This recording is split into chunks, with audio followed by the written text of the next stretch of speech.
ఇయాలటి చిట్టా నంబర్ 1 మొన్న మనము గ్రోక్ గురించి మాట్లాడుకున్నాం.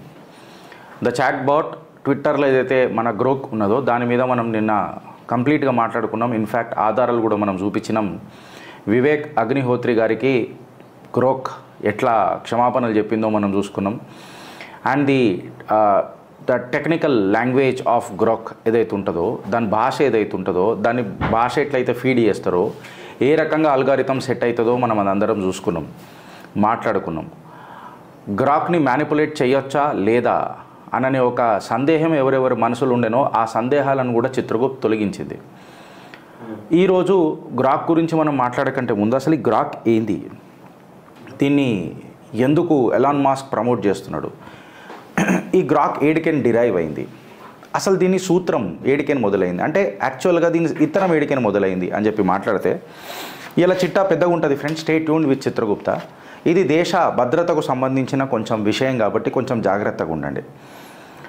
Any algorithm or to that matter machine learning or to that matter database ఏదైతే ఎగ్జిస్టింగ్ డేటాబేస్ ఉన్నదో అందులో నుంచే ప్రోగ్రామ్ చేసుకొని డేటాని తీసుకొని తన అనాలిసిస్ని సెట్ చేసుకొని మనకు ప్రొజెక్ట్ చేస్తుంది. దట్ ఈస్ హౌ ద అల్గారిథమ్ని సెట్ చేస్తారు, అంటే ప్రోగ్రామ్ అట్లా చేస్తారు, కోడింగ్ని అట్లా చేస్తారు. తో ఈ చాట్ బాట్లను ఎట్లా మ్యానిపులేట్ చేయొచ్చు అని అనేది మన అమెరికాలో ఉన్న కొంతమంది మన పెద్ద పెద్ద దిగ్గజ software employees or to that matter coding చేసేటోళ్ళు చాలామంది చెప్పిండ్రు. సో అందులోకి పోకుండా ఇప్పుడు నేను డైరెక్ట్గా అసలు ఈ గ్రాక్ ఏడికెన్ పుట్టింది, గ్రాక్ తీసుకురావడానికి కారణం ఏంది అని చెప్పి మాట్లాడితే దీని ఆట ఏడికైనా మొదలవుతుంది అని అంటే ఫ్రెండ్స్, స్టార్ లింక్ అని చెప్పి మీరు వినే ఉంటారు. ఇప్పుడు మనము బాగా భారతదేశంలో కూడా రీసెంట్గా మన మార్చ్ 12, 2025కి వచ్చిన డేటా తీసుకొని చూస్తే మన జియో ఏదైతే ఉన్నదో మన అంబానీకి రిలేటెడ్ ఉన్న కంపెనీసు, ఎయిర్టెల్, ఇవన్నీ ఈ జియోతోని టైఅప్ చేసినాయి, ఈ జియోతోని టైఅప్ చేసుకున్నాయి, జియోతో టైఅప్ చేసుకొని స్టార్ లింక్తో పోతున్నాయి. అసలు స్టార్ లింక్ ఏంది, దాని పర్పస్ ఏంది, దాని లొల్లే ఏంది, అసలు ఇది ఎందుకు అని చెప్పి మాట్లాడితే పర్పస్ ఆఫ్ స్టార్ లింక్ ఏంది, దాని ఇంటెలిజెన్స్ ఏంది అని చెప్పి మనం ఇలా చాలా డీటెయిల్గా డిస్కస్ చేసుకుందాం. Stay tune with Chitragupt. జర జాగ్రత్తగా దయచేసి చెప్తున్నా. నేను జనరల్గా ప్రతిసారి మిమ్మల్ని జాగ్రత్తగా నుండ్రి అనేది చెప్పినానంటే ఇది భారత్కి సంబంధించిన చాలా కీలకమైన అంశం ఉంటుంది. దీని మీద మన ఇంటెలిజెన్స్ బలగాలు కూడా ఏం మాట్లాడుకుంటున్నాయి అనేది అక్కడక్కడ డిఫెన్స్ న్యూస్లలో వచ్చిన కథనాలు ఇలా చిత్రగుప్త్ మీ ముంగటికి తీసుకొని వచ్చేది. 1980లో ఎప్పుడైతే కోల్డ్ వార్ జరుగుతుందో యుఎస్ఏకి ఒక భద్రశత్రువు ఉండే, యుఎస్ఎస్ఆర్, సోవియట్ యూనియన్, ఇప్పుడు రష్యా. ఈ స్టార్ వార్ ప్రాజెక్ట్స్ అనేది అప్పుడు మొదలైంది. అంటే స్పేస్లా కొట్లాడనికే, అంతరిక్షంలో కొట్లాడే ఈ యుద్ధాన్ని వీళ్ళు స్టార్ వార్ ప్రాజెక్ట్స్ అని చెప్పి మొదలెట్టిండ్రు. జనరల్గా సోవియట్ యూనియన్ ఏదైతే ఉండేనో ఒక రియాక్టివ్ దేశం ఉండే, బాగా రియాక్టివ్ ఉంటుండే. ప్రతిసారి అమెరికా యుఎస్ఎస్ఆర్ని ప్రొవోక్ చేస్తుండే, అంటే ఉచిలి లేవడుతుండే. ఉచిలి లేవట్టంగానే యుఎస్ఎస్ఆర్ బాగా ఘాటైన జవాబు ఇచ్చేది. ఘాటైన జవాబు ఇచ్చినప్పుడల్లా వాళ్ళకు పైసలు ఖర్చు అయ్యేటివి, ఇట్లా ఫైనాన్షియల్ బ్లీడింగ్ చేయించేటోళ్ళు అమెరికా. ఇదంతా మనకు తెలిసిందే. అయితే స్టార్ వార్ ప్రాజెక్ట్లో ఏం చేసిరారంటే పెద్ద పెద్ద అమెరికన్ సంస్థలు ఏవైతే ఉండేనో, Boeing, on to that matter Lockheed Martin, ఇట్లాంటి పెద్ద పెద్ద సంస్థలను, ప్రైవేట్ కంపెనీలను సిఐఏ ఇంకా అమెరికన్ డిఫెన్స్ ఏదైతే ఉండేనో వాళ్ళు దగ్గరికి తీసుకొని ఈ కంపెనీలను పెంచి పోషించి ఒక మిలిటరీ సివిల్ ఫ్యూజన్ తయారు చేసే ప్రయత్నం చేసిండ్రు. మళ్ళొకసారి ఈ పదం గుర్తుపెట్టుకొని మీరు గూగుల్ చేసినా మీకు దొరుకుతుంది, మిలిటరీ సివిల్ ఫ్యూజన్. ఈ మిలిటరీ సివిల్ ఫ్యూజన్ ఎందుకు అని అంటే యుఎస్ఎస్ఆర్ని ఇబ్బంది పెట్టడానికి, అప్పుడున్న సోవియట్ రష్యా ఏదైతే ఉండేనో, సోవియట్ యూనియన్ ఏదైతే ఉండేనో దాన్ని ఇబ్బంది పెట్టడానికే వీళ్ళు చేశారు. అయితే ఈ స్టార్ వార్ అనేది పెద్దగా సక్సెస్ఫుల్ కాలే అమెరికాకు. ఎందుకంటే బోయింగ్ ఇంకా ఈ లాక్హీడ్ మార్టిన్ అనేది సంస్థలు ఉండేనో వీళ్ళతో చేతులు కలిపి space war or to that matter రష్యాని టార్గెట్ చేసే సామర్థ్యం లేక ఫైనాన్షియల్ బ్లీడింగ్ అయ్యి ఆర్థిక ఇబ్బందుల వల్ల దీన్ని ముంగటికి తీసుకోలేకపోయారు. So the project which was called the military civil fusion అనేది ఏదైతే వీళ్ళు పెట్టుకున్నారో అది నీరు గారిపోయింది, పలసగారిపోయింది, డైల్యూట్ అయిపోయింది. వీళ్ళు ఒక కొత్త గేమ్ మొదలెట్టిండ్రు అమెరికా. ఏమని గేమ్ మొదలెట్టిండ్రనంటే కోల్డ్ వార్ తర్వాత అసలు మనము ఈ పెద్ద పెద్ద సంస్థలను పెంచి పోషించి ఇదంతా చేసే కంటే ముందు సివిలియన్స్ని కూడా వాడుకుంటే ఎట్లుంటుంది అని చెప్పి ఒక సివిలియన్ లెవెల్లో గ్లోబల్ డామినెన్స్ని పెడదామన్నట్టు ముంగటికి తీసుకుపోయారు. అంటే గ్లోబల్ డామినెన్స్ ఎట్లా అని అంటే అమెరికన్ డిఫెన్స్, సిఐఏ, పెట్టి ఒక న్యూ స్ట్రాటజీ ఇనిషియేట్ చేసిరు. ఆ న్యూ స్ట్రాటజీ ఎట్లాంటిదనంటే ప్రైవేట్ సెక్టార్ని మనం లోపలికి తీసుకుందాం, దానికి ఆర్థిక బలం ప్లస్ బలగం ఆర్ టు దట్ మ్యాటర్ కొంచెం స్ట్రాటజిక్ హెల్ప్ కూడా చేద్దాం. చేసిన తర్వాత ఈ స్ట్రాటజిక్ గైడెన్స్ ఇచ్చిన ఈ ప్రైవేట్ సెక్టార్లో ఉన్న కంపెనీలను మనం మిలిటరీ ఆబ్జెక్టివ్లకు సింక్రొనైజ్ చేసుకుందాం, వాడుకుందాం అననే ఒక గేమ్ ప్లాన్ తయారు చేసింది అమెరికా. కామన్ గోల్ ఉండే ఈ ప్రైవేట్ కంపెనీలకు and to that matter American defence or to that matter intelligence బలగాలకు ఏందనంటే ప్రైవేట్ సెక్టార్ డామినెన్స్లో కూడా అమెరికా ఏ దేశంలో ఉన్నా అమెరికా ప్రైవేట్ సెక్టారే డామినెంట్గా ఉండాలా, అండ్ మన ఇంటెలిజెన్సే డామినెంట్గా ఉండాలా, అండ్ మన డిఫెన్స్ సిస్టమ్సే డామినెంట్గా ఉండాలా, తద్వారా పెద్దన్న పాత్ర మనమే పోషించాలా అనన్న ఒక కామన్ గోల్లో వచ్చిండ్రు. ఈ కామన్ గోల్లో వచ్చిన ఒక ప్రాజెక్టే స్పేస్ ఎక్స్. ఎలాన్ మాస్క్ తీసుకొచ్చిన ప్రాజెక్ట్ స్పేస్ ఎక్స్. ఇప్పుడు మీరు మిలిటరీ సివిల్ ఫ్యూజన్ డైల్యూట్ అయిపోయింది, దాని తర్వాత సివిల్ లెవెల్లో ఒక డామినెన్స్ క్రియేట్ చేద్దామని అన్నారు. సివిల్ డామినెన్స్ లెవెల్లో తయారు చేద్దామని అన్నప్పుడు ప్రైవేట్ కంపెనీలను పెట్టినరు. ప్రైవేట్ కంపెనీలకు స్ట్రాటజిక్ గైడెన్స్ ఇస్తానన్నారు. స్ట్రాటజిక్ గైడెన్స్ ఎందుకు ఇస్తానన్నారు అని అంటే ప్రైవేట్ డామినెన్స్ ఇతర దేశాలలో కూడా వాళ్ళదే పెత్తనం ఉండాలా, వీళ్ళు పెద్దన్న పాత్ర పోషించాలా. ఆ డాట్స్ కనెక్ట్ చేసుకుంటూ వస్తేనే ఇప్పుడు మీకు క్లారిటీగా ఆధారాలతో మీకు కనబడతాయి, మీకు అబ్సల్యూట్గా కనబడతాయి. ఇది నేను పెట్టింది హిందూ పేపర్దే ఫ్రెండ్స్, ఇది కంప్లీట్ కథనం అంతా హిందూ పేపర్దే. మీకు సిఎన్బిసిలో కూడా మీకు ఇది ఇంచుమించు కనిపిస్తుంది. జర డాట్స్ కనెక్ట్ చేయాలి 2-3 పేపర్లు చదివిన తర్వాత. ఆ డాట్స్ నేను మీకు కనెక్ట్ చేసే ప్రయత్నం చేస్తున్నా, జర జాగ్రత్తగానండి, దయచేసి చెప్తున్నా, మీకు పాదాభివందనం చేస్తా. ఇది మన భారత్కి సంబంధించిన విషయం. ఇప్పుడు ఈ స్పేస్ ఎక్స్ అని ఎలాన్ మాస్క్ ఏదైతే ఈ కంపెనీ పెట్టిండో, ఈ ప్రైవేట్ సెక్టార్ ఏదైతే పెట్టిండో, ఇట్లాంటి ప్రైవేట్ కంపెనీలను పెంచి పెద్ద చేసి వెనకటికి మనం జెఫ్ బెజోస్ గురించి కూడా మనం మాట్లాడుకున్నాం. అది మళ్ళీ ఒకసారి చాలా చాలా సంక్షిప్తంగా మాట్లాడినాం. దీన్ని చాలా డీటెయిల్గా మనం ఫ్యూచర్లో చేయడానికి ప్రయత్నం చేస్తాం.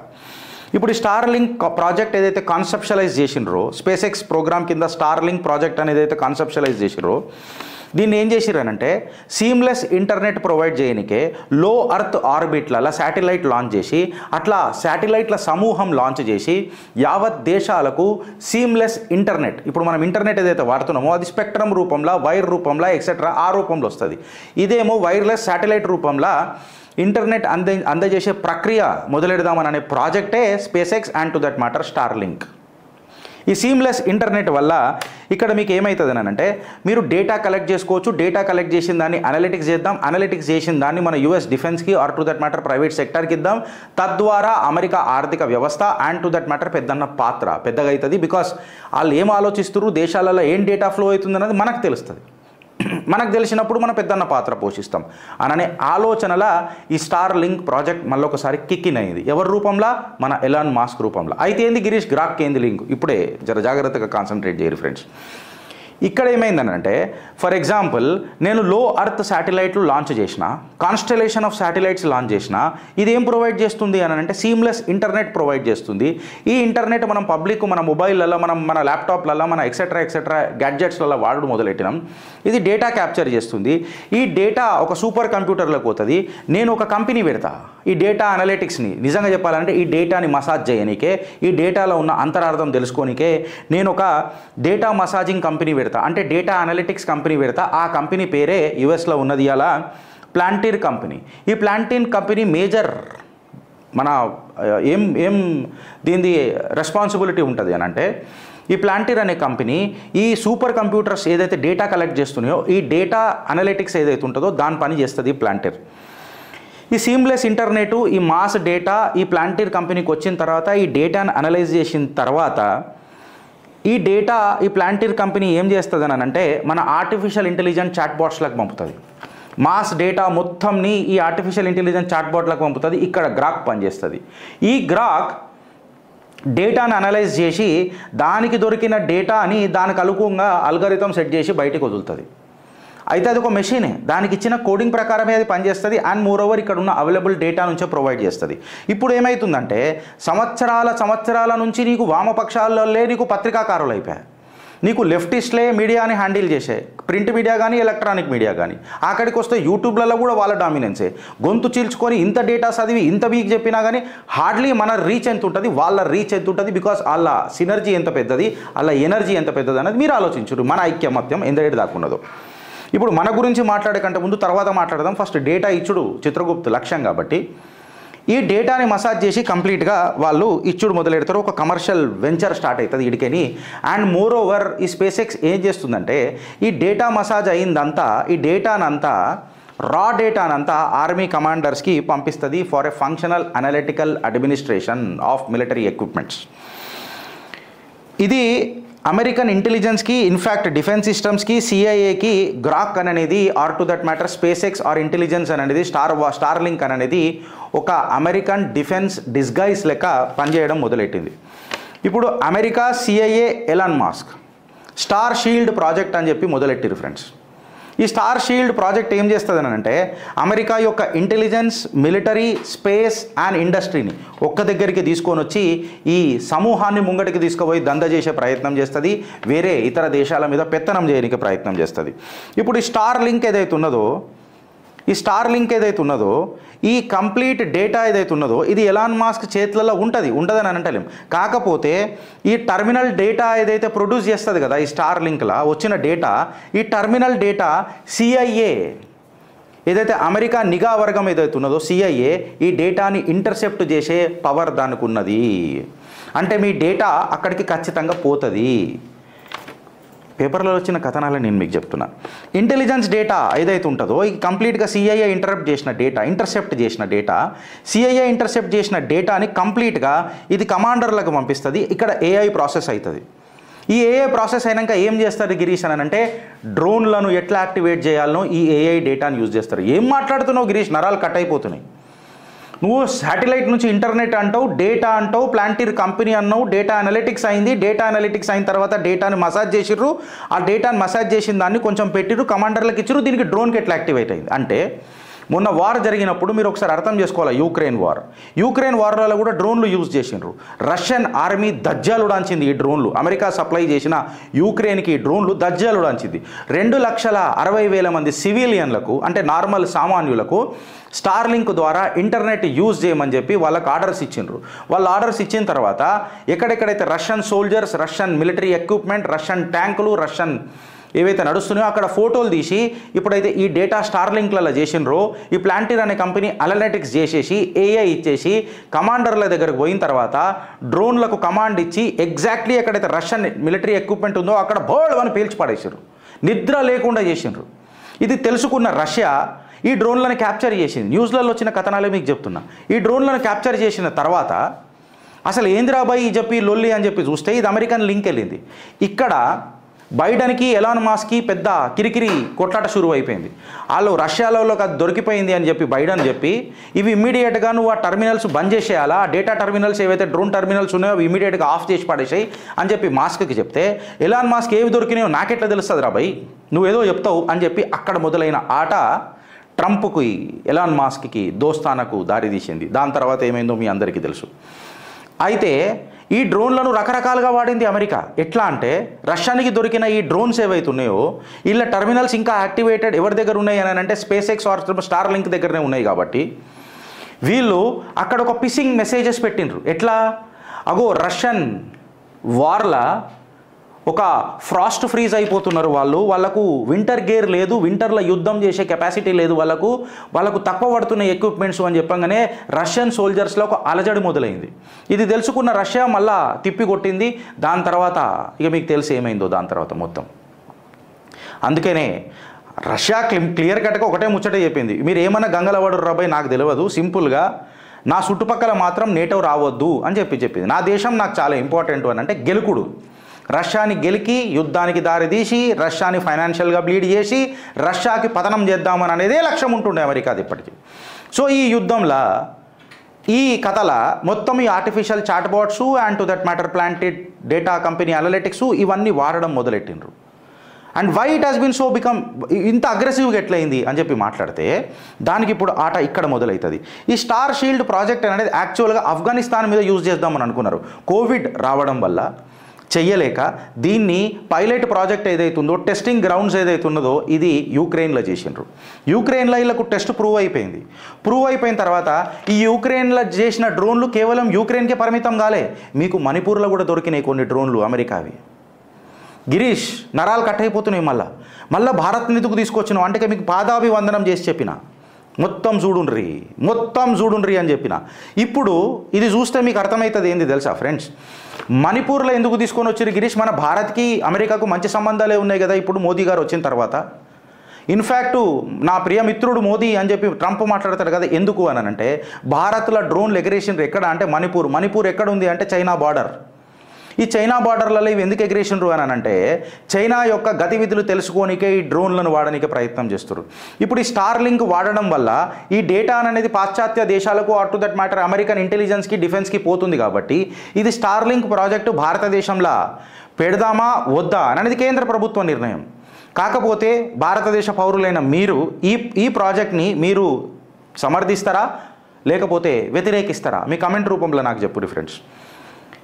సో కొన్ని కంపెనీస్ ఉన్నాయి మన దగ్గర ఆల్రెడీ, ఎయిర్టెల్ ఇంకా స్పేస్ ఎక్స్, ఎయిర్టెల్ ఇంకా జియో ఏవైతున్నాయో అవి ఆల్రెడీ ఈ స్టార్లింక్తోని ఎంఓయూలు కూడా రాసుకుని నేను ఎంఓయూ మీకు ఈడ కూడా పెట్టినది క్లారిటీ ఉండదు. మా వాళ్ళు మీకు జూమ్ చేసి వీడియోలో పెడతారు ఇది కట్ చేసి పెడుతున్నప్పుడు.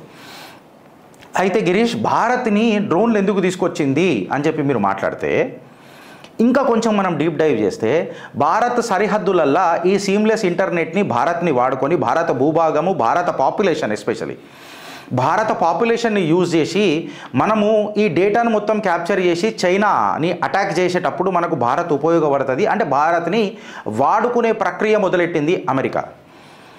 అందులో కొన్ని భాగంగా కొన్ని కంపెనీస్ ఉంటాయి, పైసల కోసం ఏదో ఆశపడే వాళ్ళు సంతకాలు చేసి ఉంటారు. ఇప్పుడు నేను అది పోను, ఎందుకంటే ఇది కేంద్ర ప్రభుత్వ నిర్ణయం, ఆన్ టు దట్ మ్యాటర్ రక్షక బలగాల నిర్ణయం. నాకు అంత అవకాశం లేదు, నేను అంత తోపుని కాదు. నాకు తెలిసింది చదివింది నేను మీకు చెప్తున్నా. మీ దగ్గర ఏమైనా డేటా ఉంటే నన్ను ఛాలెంజ్ చేస్తానంటే I'm ready for all the challenges. ఇప్పటివరకు చిత్రగుప్త డేటాను ఎవరు ఛాలెంజ్ చేయలే. అయితే చైనా మళ్ళీ దీని మీద కౌంటర్ ఏమిస్తుంది గిరీష్ అని చెప్పి మీరు మాట్లాడుతుంటే చైనా ఏం భయపడతలేదు. చైనా చేసుకోపో అని చెప్పి చెప్తుంది. చైనా తన 5G టెక్నాలజీ హువై అనే కంపెనీతోని పెట్టి ప్రపంచ దేశాలలో 5G టెక్నాలజీని వాడదామన్నట్టు ముంగడిపోతుంది. కాకపోతే America satellite through seamless internet ఇద్దామని చెప్పి ప్రయత్నం చేస్తుంది. ఈ స్పెక్ట్రమ్ ఇంటర్నెట్లో అమెరికా డామినెన్స్ అనేది పెరుగుతుంది. అసలు నిజంగా చెప్పాలంటే మోనోపోలీ అవుతుంది. చైనా దీని మీద కౌంటర్ చేస్తలేదు, భారత్ ఇంకా ఆలోచిస్తూనే లేదు. బట్ చైనా ఎందుకు ఆలోచిస్తలేదు? ఎందుకంటే యూక్రెయిన్లో తీసుకున్న డేటా అనలిటిక్స్ ఆ ఫొటోస్ వల్ల డ్రోన్లను యాక్టివేట్ చేసి సరిహద్దుల మీద వేసి పడేసినప్పుడు చైనా కూడా ఇది ప్రాబ్లం అవుతుంది కదా. మళ్ళీ చైనా ఎందుకు కౌంటర్ చేస్తలేదు? ఎప్పటికైనా మాకు అమెరికాతో యుద్ధం అవుతుంది అని చెప్పి భావిస్తున్న చైనా దీని మీద ఎందుకు వాడుకుంటలేదు అని అంటే చైనా తన చాకచక్యాన్ని సూపర్గా వాడుతున్నది. భారత ఏదైతే మన సముద్రాలు ఉన్నాయో, ఇండియన్ ఓషన్ ఏదైతే ఉన్నదో, భారత మహాసముద్రం, హిందూ మహాసముద్రం ఏదైతే ఉన్నదో, ఈ మహాసముద్రంలల్లా వాళ్ళు ఒక కొత్త వెపన్స్ తయారు చేశారు. Microwave weapons and directed energy weapons తయారు చేశారు. ఈ directed energy weapons or to that matter microwave weapons ఏవైతే ఉంటాయో ఇవి సబ్మెరీన్లలో పెట్టి లోపలికి పంపిస్తారు. నీళ్ళ లోపలికి వెళ్ళిపోతాయి కదా సబ్మెరీన్స్. ఎప్పుడైతే ఈ డ్రోన్లు ఇక్కడ యాక్టివేట్ అవుతాయో ఆ డ్రోన్ల యొక్క రేడార్లు దీనికి క్యాప్చర్ అవుతాయి. ఇది క్యాప్చర్ అయినప్పుడు ఈ మైక్రోవేవ్స్ వెపన్స్ ఏవైతే ఉంటాయో, ఎనర్జీ డైరెక్టెడ్ వెపన్స్ ఏవైతే ఉంటాయో, మీరు గూగుల్ చేస్తే మీకు తెలిసిపోతుంది ఎనర్జీ డైరెక్టెడ్ వెపన్స్ అంటే ఏందో అని. ఈ డ్రోన్లని పచక్మని పేల్చేస్తుంది. అయితే భారత హిందూ మహాసముద్రం మీద చైనా ఎందుకు కాన్సన్ట్రేట్ చేస్తుంది అని చెప్పి మాట్లాడితే అతిపెద్ద సముద్రం, విశ్వానికే అతిపెద్ద ఒక వ్యాపార సముద్రం ఏది అని అంటే మన హిందూ సముద్రం. ఇక్కడ అమెరికా స్టేక్ హోల్డ్స్ చాలా ఉంటాయి.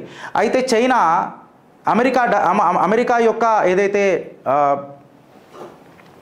ఆలోచన ఉన్నదో ఆ ఆలోచనని డైవర్షన్ చేసే ప్రక్రియలో మొదలెట్టింది. ఇప్పుడు అమెరికా దీన్ని కౌంటర్ చేయడానికి క్వాడ్రిలేటరల్ సెక్యూరిటీ అని చెప్పి పెట్టింది. దాని తర్వాత ఆకస్ అలయన్స్ అని చెప్పి పెట్టింది.